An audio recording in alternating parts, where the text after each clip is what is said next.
I'm excited to begin my first full academic year as the Big Ten Commissioner. And this event represents not only the beginning of a 2023 football season, but also the start of a new year for up to 10,000 Big Ten student athletes across 28 sports. I cannot help but remember the last time I was at a Big Ten football media day. It was back when I was at ABC Sports. Keith Jackson came with us, and I can tell you there's nothing better than traveling with Keith Jackson around college football. He was remarkable. He hosted and introduced the coaches. As you might imagine, his introductions were memorable, and that experience inspired me to leave the coaches' introductions to the pros. And so over the next 2 days, you will hear from our media partners as they announce our coaches. I'd like to thank the Big Ten staff for their great work in organizing this event, and also acknowledge Diana Sabo and AJ Eads, who lead Big Ten football all year long. A special thank you to the Irsay family, the Indianapolis Colts, the Indiana Sports Corp, for serving as our hosts at Lucas Oil Stadium, an absolutely perfect venue for this event. We have many of our partners here today, including representatives from 12 bowl games. We greatly appreciate the work that you and your volunteers do to provide memorable experiences for our student athletes, coaches, staff, and fans. A special thank you to the Rose Bowl. Big Ten teams have made 73 trips to Pasadena, beginning with Michigan's first trip in 1902. The Rose Bowl has been at the center of the history of Big Ten football. Thank you to Bill Hancock from the CFP for your dedication to college football and college athletics. It's been great to work with you again these past few months. Welcome and thanks to our media partners here today, BTN, Fox, CBS, and NBC, especially as we begin our new broadcast pattern this fall. More on that in a few minutes. Most importantly, thank you to our head coaches and student athletes. A special welcome to our 4 new coaches, Matt Rule from Nebraska, David Braun at Northwestern, Ryan Walters from Purdue, and Luke Fickle from Wisconsin. All of our coaches have been very generous in giving me their time and support as we head towards the start of a new season. While not here today, I want to acknowledge the dedication and work done by more than 96 Big Ten football officials, led by the best team in the business, Bill Carollo, Ron Gunther, and Coach Barry Alvarez. Thank you to the Big Ten Council of Presidents and Chancellors, our ADs, SWAs, and faculty reps, and all of the staff across our institutions that work tirelessly to provide Big Ten student athletes with both a world-class education and a world-class athletic experience. And of course, thank you to our fans who support all of our programs all year long with their time. And lastly, thank you to all of our media here today and across the country who support our programs, coaches, and student athletes. We appreciate you being here and all you do for us during the season. So as I stand here this morning, I'm about 2 weeks away from completing my first 100 days as commissioner. To use a baseball phrase, just enough dirt in my spikes to make some observations, and I want to share a few with you today. First, I want to say that by far the best part of the job is being around our student athletes, coaches, administrators, and fans at our games, tournaments, and championships.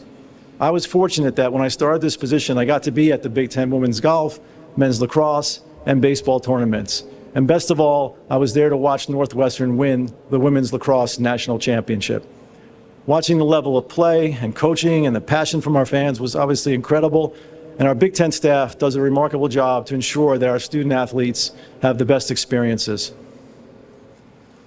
My second observation is more about the state of college athletics, and that is that meaningful collaboration with the commissioners of other conferences and President Baker of the NCAA, combined with legislative support from Congress, is essential to address the changing landscape of college athletics. And most importantly, to preserve the core mission of providing academic opportunities through athletics. I can assure you that the work is happening in some form every day. Third, I've spent an enormous amount of time talking to our coaches, student athletes, ADs, the COPC, and my A5 partners about NIL. And I've learned a lot what NIL is and what NIL is not. What it is a great mechanism for student athletes to benefit from their name, image, and likeness through real marketing opportunities. And we as a conference not only support, but celebrate a student athlete's ability to generate unlimited benefits from true NIL. However, it is important to say that much of what is happening now under the guise of NIL is not true NIL, but rather a move to a pay-for-play system that is driving recruitment and the transfer portal. This system operates away from and without institutional control, nor is it required to comply with Title IX. As a voluntary membership organization, the NCAA needs to be able to enforce its longstanding rules prohibiting inducements and pay-for-play. I do, however, feel optimistic about the future of college athletics. Recently, I had the opportunity to travel to Washington, D.C., and meet with members of Congress to discuss a fair and true NIL framework and discuss other issues facing student athletes and college athletics. Members of Congress and their staffs are engaged, and there's real momentum for bipartisan legislation that benefits student athletes, protects the academic athletic model, and recognizes that a national competitive landscape needs national rules that can be enforced. We are pleased that Congress is seeking to ensure that critical student-athlete welfare benefits like continuing health care, lifelong learning, and mental health resources are broadly provided. Recently, the A5 issued a joint statement recognizing the significant work done by Senators Blumenthal, Booker, and Moran, as well as Senators Tuberville and Manchin. We look forward to working with them and their colleagues to move legislation forward. Next, I want to give you all an update on the exciting work the conference is doing to provide USC and UCLA with a thoughtful and smooth integration into the Big Ten. I had the pleasure of spending time in Los Angeles in mid-June with leadership from USC and UCLA. Student-athlete welfare, scheduling, and marketing were the primary focus for both institutions at our meetings. Our football schedule format was an important step towards integrating UCLA and USC. The Flex Protect Plus system, as we call it, preserves important rivalries, while at the same time the nine-conference game format maintains the conference's strength of schedule and guarantees that every member will play at least one home and away game against every other member over each four-year period, truly connecting the conference. Thanks to Kerry Kenny and our ADs for leading this work. Led by Diana Sabo and the recent addition to our staff of Becky Penny, we are working hard on men's and women's basketball, and also the right regular season and postseason formats for each of our Olympic sports. I'm confident you will see creative solutions that address travel concerns, connect all of our members and student athletes into a unified conference, and promote competitive balance. I've also been asked a lot on the progress we've made in our long-form media rights agreements, and the answer is simply we've made significant progress towards their completion. We appreciate the spirit of collaboration from BTN, Fox, CBS, and NBC. I know that our partners will work with us to provide Big Ten student athletes with unmatched exposure. Before we turn our focus to football, we need to celebrate the athletic and academic success of all of our Big Ten student athletes during the 22-23 academic year. First, 50 Big Ten student athletes earned academic All-American honors. Looking back at NCAA postseason play for all sports last year, the Big Ten had 36 teams qualify for Sweet 16s, 13 advanced to Elite Eights, 9 went on to Final Fours, and 8 teams made it to the NCAA Championship Finals, where Penn State and Northwestern won national championships in wrestling and women's lacrosse, respectively. Big Ten student athletes earned 19 individual national championships and collected 6 National Player of the Year awards. And 120 student athletes were drafted in 6 professional sports. We wish them great success and congratulate their families and coaches. Our Big Ten hockey recently completed its 10th season, with 2 teams reaching the Frozen Four for the 2nd consecutive season. And Michigan's Adam Fantilli became the 2nd Hobey Baker Award winner from the conference in the last 3 seasons. In addition, Wisconsin's women's hockey program captured a national title.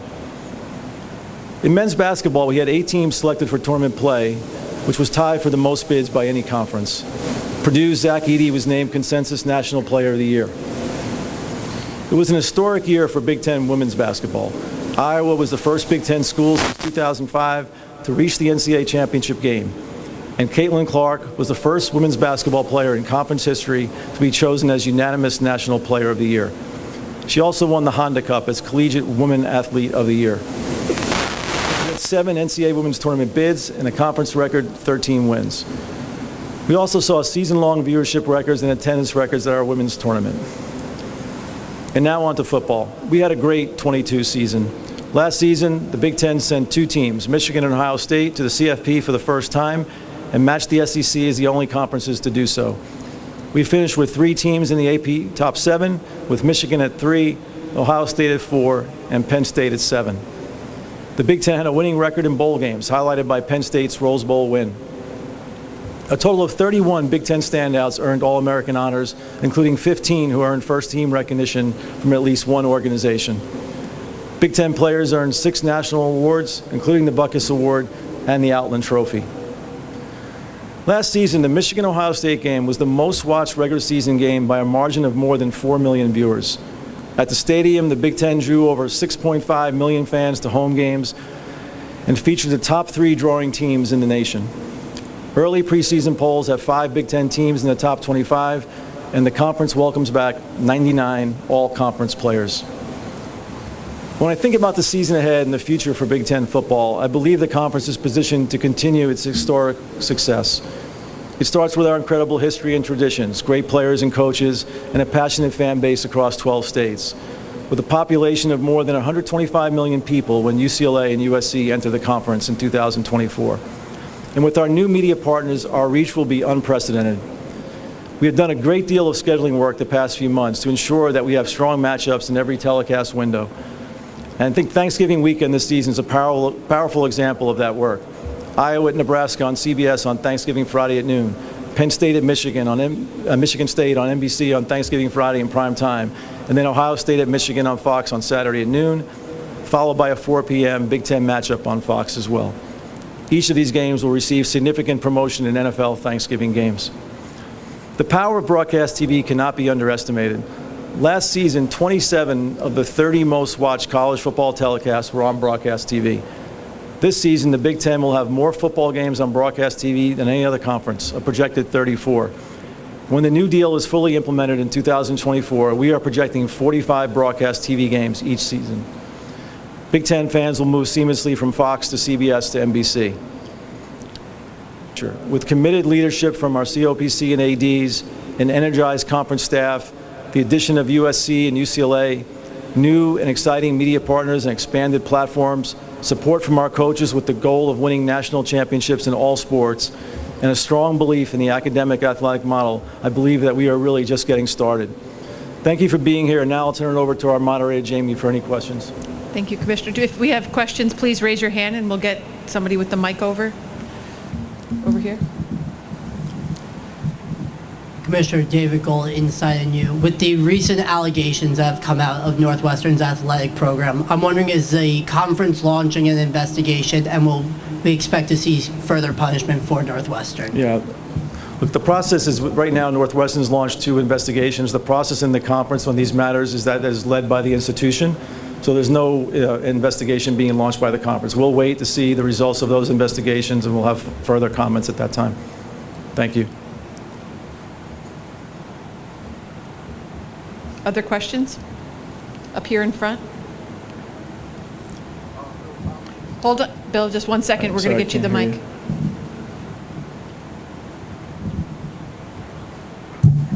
Thank you. Phil Thompson, Chicago Tribune. Morning. Good morning to you. Along those lines, does this behoove you to take a look at hazing within the conference, not just Northwestern, to see if this is an issue in other schools? Yeah, I think when something like this happens, and I think our member institutions are going to take upon themselves to do that, right? And the obvious result would be to look at practices to make sure that what's happening on campus meets the standards that we expect to provide safe, healthy environment for student athletes. So I think that's where that work needs to take place, and I know that in talking to some of our directors and coaches that they understand that. Brandon Marcello, 24/7 Sports. Commissioner, I know you're obviously new on the job, and realignment and expansion is still being talked about nationally. I was wondering, what has the feedback been from your leadership in the conference about the future of the Big Ten and whether it should be larger than 16 in the future? Yeah, look, I think, and this came up, early, it comes up a lot over the last couple of months. What I'll say is that all the direction I'm getting from leadership, our presidents and chancellors, our athletic directors, is to focus on USC and UCLA. We have a lot of work to do there. I'm proud of the scheduling format that we created in football. I think it touches on all the right things, but we have significant work to do on scheduling our other sports, especially our Olympic sports, to come up with the best solutions. I believe that we've got a good plan in motion. I think we'll learn from it, and then, like anything, there'll be tweaks and changes. But overall, that's really where we are. I'm not getting direction to do anything else other than that in terms of just what the conference looks like right now.